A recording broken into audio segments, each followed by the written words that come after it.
చందనానికి అంత సీన్ లేదు పుష్ప. ఎర్రచందనం విక్రయానికి ఏపీ ప్రభుత్వం గ్లోబల్ టెండర్లు. టన్ను ధర 70 లక్షలుగా నిర్ధారణ. 50 లక్షలుగా కోట్ చేసిన వ్యాపారుడు. 2016-19 మధ్య 75 లక్షలు పలికిన ధర. చందనం కొనుగోలు చేసే దేశాలు ఆర్థిక సంక్షోభంలో ఉండటమే కారణం. అల్లు అర్జున్ సుకుమార్ కాంబినేషన్ లో వచ్చి రికార్డులు కొల్లగొడుతున్న పుష్ప 2 సినిమా కథ మొత్తం ఎర్రచందనం చుట్టూనే తిరుగుతుంది. అంతర్జాతీయ మార్కెట్ లో దీనికి కోట్లకు కోట్లు రేట్లు పలుకుతున్నట్లు చూపిస్తారు. అయితే నిజానికి దానికి అంత సీన్ లేదని తేలిపోయింది.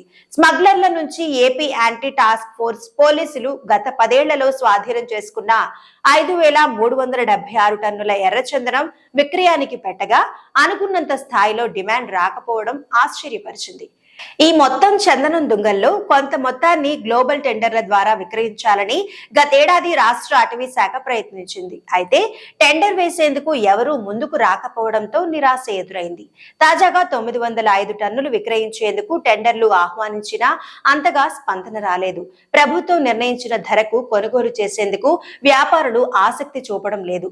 ఎర్రచందనం టన్ను ధరను అటవీ శాఖ 70 లక్షలుగా నిర్ణయించగా ఎక్కువ మంది వ్యాపారులు 50 లక్షలు మించి బిడ్లు వేయలేదు.